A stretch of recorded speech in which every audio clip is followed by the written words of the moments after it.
Hello. Hey. All right, so we're here for our weekly PM UX check-in. We'll skip the FYI items. Let's go into Hayana, your first item about performance indicators. I have like all items, so brace yourselves. Yeah, I just added to the UX release UX strategy page a Periscope dashboard with the release management UX dev items. So far we have like 10 items open, but then this dashboard also gives us the number of days that it takes to close an UX dev issue, which is 397.5 days. So I think it's a good addition for us to also keep track of how long and how we are scheduling these issues. And that being said, there is this one here that I want to schedule for 13.2. It's a small change as well to remove a double button in the environments page when there is no environment added there in the empty state. So yeah, just a kind of heads up, and also to align with what we want to do with our UX step issues. I just wanted to bring more visualization to that. That's one. And next one is actually a leftover from last week. It's about the UX recommendations for merge requests. And maybe Nadia, you can give an update of the new deadlines and what we need to do here. Yeah, and how we can align with Jackie. Yeah, thanks, Hannah, for bringing this up. So you haven't been discussing this before. That I'm just going to give a quick intro. So Jackie, this is something that we actively discussing in the verify and release stage groups right now. We're actually like almost in agreement with all PMs in verify and release. So the idea here, I'm not sure if you have been coming across the video that Marcel have created a few weeks ago around the experience with our merge requests, with how like confusing and kind of like spread across information is when you are working with widgets in the merge requests. Like sometimes it shows you, you do a little change and then it shows you like you have introduced like, I don't know, hundreds of vulnerability issues and it really, it seems confusing and seems to show not the truth information, etc. So there was a big OKR set around that, specifically for the dev create stage group. But we have, since verify and release stage groups are so closely connected and so strongly affecting the user experience of the merge requests widgets. So in this issue that Hayana placed here, we have collected a list of recommendations that are existing today, divided per stage group. Thank God in our case for the release management, it was only 3, I think, Hayana, or 4. So that's like the least active stage group with the recommendations. And so our proposal was, in order to support that OKR from the dev create stage groups, we wanted to have a conversation with the product management in release and verify and see what of those recommendations we can, schedule for Q2. We what I asked from PMs from 2 to 5, but yeah, since in release management is 3 only recommendations, it would be great if we define like 1 and say, hey, this is our contribution to this OKR. There are really good improvements in the table. So like the goal before 13th of June, that's like the last final date when we are agreeing on the next milestone scope. We want to have an indication for engineering, like, hey, this is what we want to address for this OKR, and like kind of like align with that on that with engineering before the start of the next week. Like, this is our contribution. And I was thinking if you and Hayana can like review those 3 and see if there is anything that makes sense for us to take care right now, like 1, for example, and if that will help in any way to the release management goals. Does it make sense? Yeah, it makes sense. I think we've identified a couple of them already, and I think we have them scheduled as far as like needs wait, and then we can pull them in to the next milestone if we wanted to. So yeah, if we could, like, there is this column this one.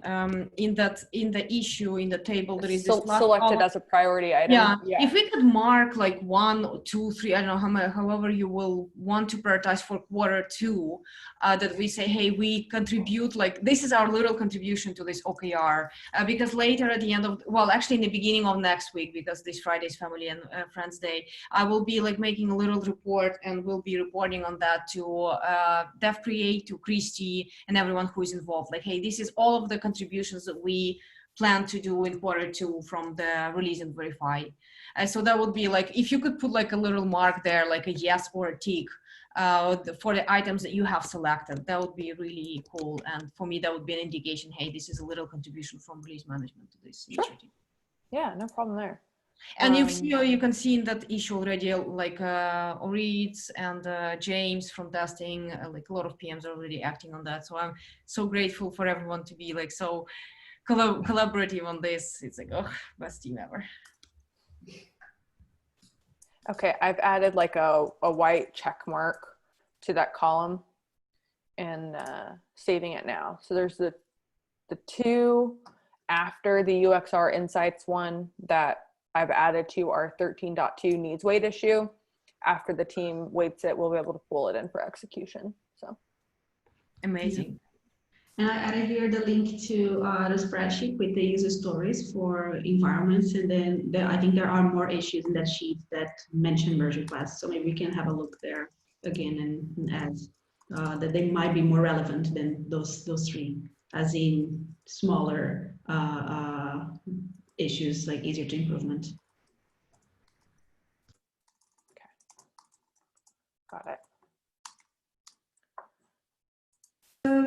Let me move forward real quick. Yeah, this one, Jackie, UX manager of Growth Team, invited us to a sync to discuss this UX OKR to propose 3 improvements for first-time experience and identify 10 others for experiment backlog. I'm not super into context, but I saw that Laurie was active in the issue there, or maybe if Nadia, you know what's going on. But I just wanted to kind of like give a heads up and also ask what's going on here and how can we contribute. I think it is what it says. I think Jackie's just looking for people to help her understand in other stage groups what can be improved for first time experiences. She's not defining what first time experience is. So I don't know if that is a complete noob or if it's just somebody new to the area, or I don't know. So I think I suggested that she define that, but I'm not sure she has. She's got a mural that she wants people to fill out. Think about what you want to define it as and give her 3 examples and walk through those 3 examples using her mural board. That's the best I can tell you. I think she's trying again, like that OKR, to get things done, and she thought this would be a good way to do it across stage groups. So can't go wrong. I think if you just at least provide her what your definition is first time, then she'll have some more context of why you provided those 3 things. Yeah, I do not know anything more than that as well, but this is approximately what I've heard. Thanks, Laurie. And Jackie, I see your comment about doing Q3. Like, I don't know, I guess. Yeah. I think she's going to have a lot because she's soliciting for everybody. So I don't know if she needs from everybody right now, or you guys can suggest to maybe provide and then not necessarily participate until Q3. Yeah, I mean, Hannah, we have a lot of things that we're doing from the UX side. One, like this whole, how do we enable cross-stage think big conversations? Like that's taking a lot of time. And then we also have this MR investment in release that we're trying to do on top of, you know, like the vision stuff that we're trying to craft and your normal workload. So we should evaluate the OKRs that you have and kind of think through like which ones do we really want to drive forward in Q2. This doesn't seem to fit with our priorities though. So I would strongly suggest us saying we're not even going to participate in providing first time user experiences this quarter. It'll be a Q3 thing because we're so invested in creating cross-stage SMAO. Makes sense to me. Julio. Fair enough. Yeah, I feel like there is a lot of activities happening, but hey. So it's next Monday, I think, and then yeah, you can join. It's also going to be recorded, and then let's see what's going to come out of this. Quickly, next item. Just a question, actually. Well, next steps for CI/CD Director dashboard. So we identified and create like the components table. I think now we still need front-enders to see how components are structured and what we can reuse and what we can't. And I just wanted to also give a heads up because last week we had the analytics and data visualization call with Nick, Gabe, John Mason, and I. And John Mason talked about like a very interesting concept of a generic analytics page, dashboard thingy, and insights report pages that it's very, very similar to the CI/CD dashboard. And I'm not sure, yeah, I don't really remember if you already discussed this in the past, Jackie, these items in particular. And also Gabe mentioned the iteration report page. And he talked about the burn-up chart. That's something new that they want to build. But I quickly scanned the scope of their issues, and it looks like the proposal has a bunch of UI components or data, the analytics components that we could potentially reuse.